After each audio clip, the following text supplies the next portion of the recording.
সব রেকর্ড ভেঙে গেল। এপ্রিল মাসেই কলকাতার তাপমাত্রা পৌঁছে গেল 41.3 ডিগ্রিতে। রাজ্য জুড়ে সবাই তাকিয়ে আবহাওয়া দপ্তরের দিকে, কিন্তু আলিপুর আবহাওয়া দপ্তর এখনই কাউকে স্বস্তির বাণী শোনাতে পারছে না। আলিপুর আবহাওয়া দপ্তরের পক্ষ থেকে জানানো হয়েছে, কলকাতাতে এই মুহূর্তে তাপমাত্রা চরমে পৌঁছে গেছে। রবিবার সমস্ত রেকর্ড ভেঙে গেছে। কলকাতাতে তাপমাত্রা এপ্রিল মাসেই 41.3 ডিগ্রিতে পৌঁছে যাওয়ায় চরম গরম অনুভব হচ্ছে। রবিবার কলকাতায় তাপপ্রবাহ হয়। এপ্রিল মাসে মোট 4 দফাতে তাপপ্রবাহের স্পেল চলল। অতীতে এই ধরনের ঘটনা ঘটেনি। এবার সমস্ত রেকর্ড ভেঙে গিয়েছে। এখনো পর্যন্ত মোট 9 দিনের তাপপ্রবাহ লিপিবদ্ধ হয়েছে আবহাওয়া দপ্তরের খাতায়। এর আগে এই রেকর্ড ছিল 2009 সালের দখলে।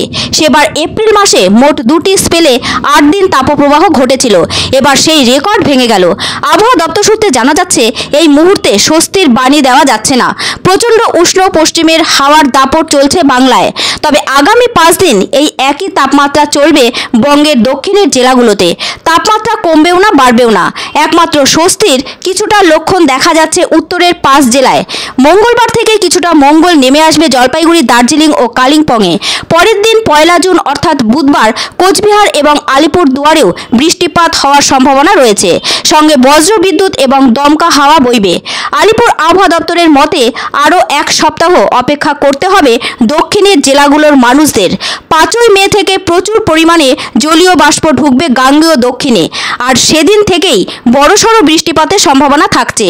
তবে এখনই সেই সম্পর্কে বিস্তারিত আপডেট দিতে রাজি নয় আলিপুর আবহাওয়া দপ্তর। তারা আরও কিছুটা দেখে নিয়ে স্বস্তির বার্তা দেবে।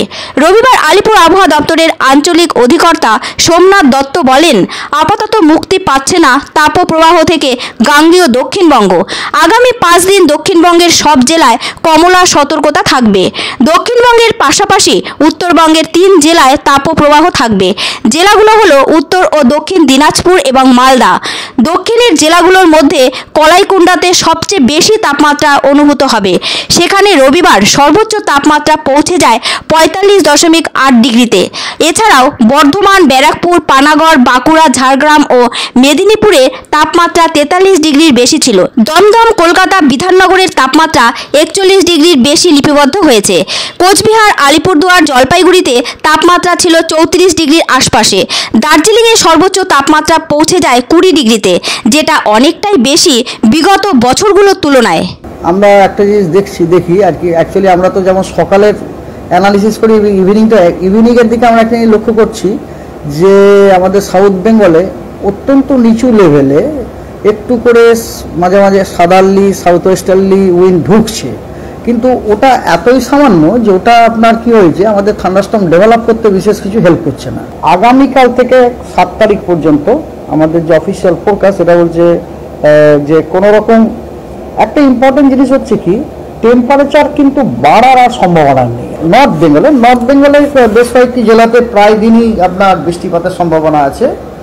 যেমন ধরুন আজকে নর্থ বেঙ্গলের দার্জিলিং, কালিম্পং এবং জলপাইগুড়িতে হালকা বৃষ্টিপাতের সম্ভাবনা আছে, অন্য জেলাগুলি শুষ্ক। আর তারপরে 30 এপ্রিল পর্যন্ত 30 এপ্রিলে দার্জিলিং, কালিম্পং এবং জলপাইগুড়িতে হালকা বৃষ্টিপাতের সম্ভাবনা আছে। 1 তারিখে সবকটি যে 5টি জেলা আছে, দার্জিলিং, কালিম্পং, জলপাইগুড়ি, আলিপুরদুয়ার এবং কোচবিহার, এই 5টি জেলাতেই হালকা বৃষ্টিপাতের সম্ভাবনা আছে।